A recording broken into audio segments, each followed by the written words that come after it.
Hi and welcome back to my channel. I'm so excited that you're back here today again.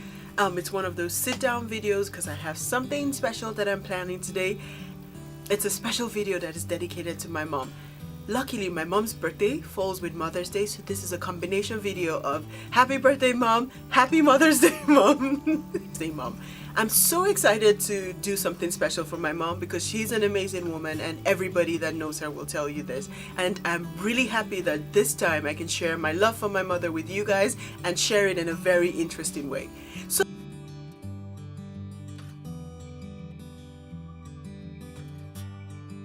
in this video, I'll share 10 things that I'm beginning to do that remind me of my mom.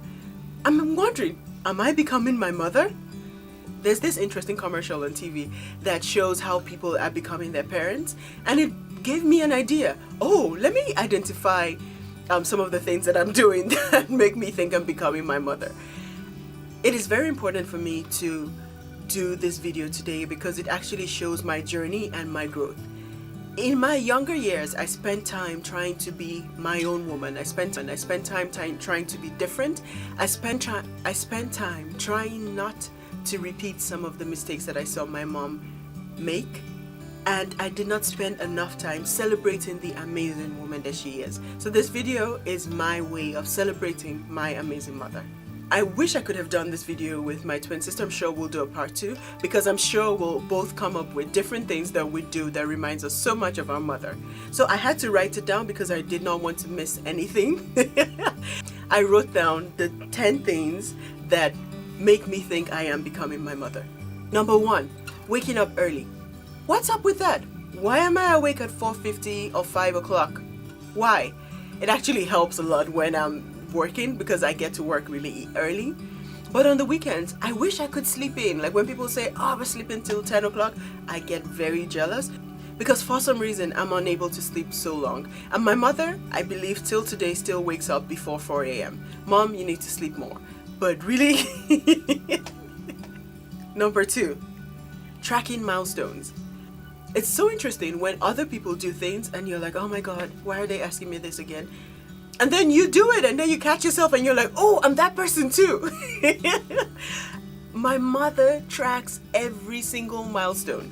Recently, there were a chain of chats where she's like, oh, by this time last year, you guys were arriving in Nigeria. By this time last year, you guys were flying back to Nigeria. And I'm like, oh my God, Mom, I remember that I did come to Nigeria last year. Why are you helping me track past milestones? And then I catch myself doing it with my partner as well. I'm like, yeah, 10 years ago we were doing this and 10 years ago we were doing that. So tracking milestones is definitely the second thing that lets me think I'm becoming my mother. Number 3, and I think this one ties well to being up early. I love to be one of the first people at work. That whole quiet environment, being able to be alone with your thoughts, being able to structure your day is something that I've always valued. My mom always goes everywhere at least an hour or an hour and a half before it starts. Why? And I'm catching myself do that too. Well, not with the 1.5 hours before event starts. That's not me yet. Maybe in a few years it'll be me, but not yet. Moving on to number 4. Worrying about people, especially when they don't respond to messages or answer calls. So you can imagine as a teenager living in Germany, very far away from my mom was in Nigeria. And when she'll call, she'll be like, where are you? Would be the first question she always asked. And I always used to wonder, like, if I told you where I was, what would happen? Now, if I call someone and they don't answer, the first place I go is, I hope they're okay. It is really important for me to make sure that everybody is doing well. So definitely worrying about people, especially when they don't respond, is something that my mother always did, and it's something that I catch myself doing as well. I don't want to worry so much, so I guess this is one that I will be unlearning. The 5th thing that my mother does is she cares about everyone around her.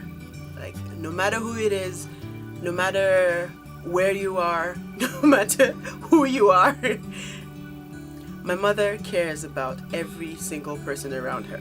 She wants everyone to feel comfortable. She wants everyone to be happy. She would sacrifice a lot to make sure that people around her are doing fine. And that is one thing that I have definitely learned from my mother. In many ways, this has helped me make deep connections with people around me. People like people who care about them. And Mom, thank you so much for teaching me this valuable lesson. The sixth thing that my mom does that I now catch myself doing is asking so many questions. A conversation with my mom is, what of this? What of that? What of this? Something that my mom always used to do when we were growing up is asking us so many questions. It got to a stage where my sister and I started calling her the police because we were like, why'd you ask us so many questions? And now I'm the one with the questions. I'm like, what of this? Where's this? Who is this? What are they doing? Why are they doing it now? I definitely got that from my mom. Moving on to point number 7. And this one, everybody that knows me or who has ever been to my house will definitely agree with it. The 7th thing that I got from my mom is stocking up on home and office supplies. Okay, so in my mind, and I believe this is where my mom comes from, the worst thing that could happen when you're trying to cook a nice meal is not to have salt. You agree with me, right? So in order for that not to happen, you have to at least have 2 or 3 packs of salt, right? So you have the backup and the backup to the backup. You get what I mean, right? Yeah, this is definitely something that I got from my mom. And my sister might judge me, but still, I know that she stocks up as well, just in her own different way.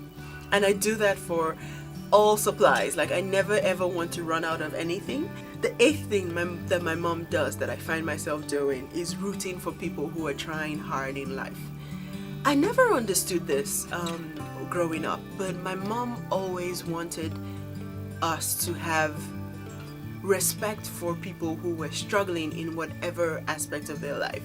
My mom always made sure that we knew that people who were working hard were the people that we wanted to respect.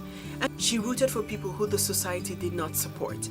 And it was very important for them to find solace and find a safe space with my mom, especially being that she had been through, especially since she had first-hand experience of going through being a single mom. She was always there to root for other single moms as well. And this is something that I do today. I am here to root for everyone and make sure that I'm your cheerleader. If you're looking for a cheerleader, reach out to me. The 9th thing that I saw my mom doing that I find myself now doing is wanting to give everyone advice and share her experiences. So this one is very interesting because my mom did have, like, she's a very experienced woman on many levels, and she was always there to advise other mothers. She was always there to advise people who were building their careers. She was there to advise everyone who needed some advice in different aspects of their lives. I find myself today also wanting to share my experiences. If you watch a lot of my videos, it's like, okay, this is my life. This is what I've learned. If it can help you, I'm so excited to share it with you. And this is definitely something that I got from my mom. And thank you, Mom, because I am also making money from it too. And the 10th and final thing, and this one is definitely something that I also want to pass down to the next generation: being a strong woman. My mom taught me to be a strong woman. My mom was a strong woman, and I have learned from her, and I am a strong woman as well. Through everything that my mom went through as a single mom, she was strong and steadfast, and she taught us to be solid, and she taught us to be very strong women as well. So this is definitely something that I'm happy that I got from my mom. After reflecting on these 10 points, I definitely see a lot of similarities between me and my mom. And I definitely see a lot of similarities between my twin sister and my mom. So I will try to get that video where my twin sister also shares the things that she's doing that my mom did while we were growing up. And in summary, happy birthday, Mom, and happy Mother's Day. I hope that you have an amazing day. Thank you so much for being an amazing mom. Thank you so much for being an amazing role model. And thank you so much for not letting me sleep at night. Happy birthday, Mom. And to all of you that watch this video, tell me the things that you do that remind you of your parents. Thank you so much for watching. Please don't forget to like this video, subscribe to my channel, and share with everyone around you. Bye!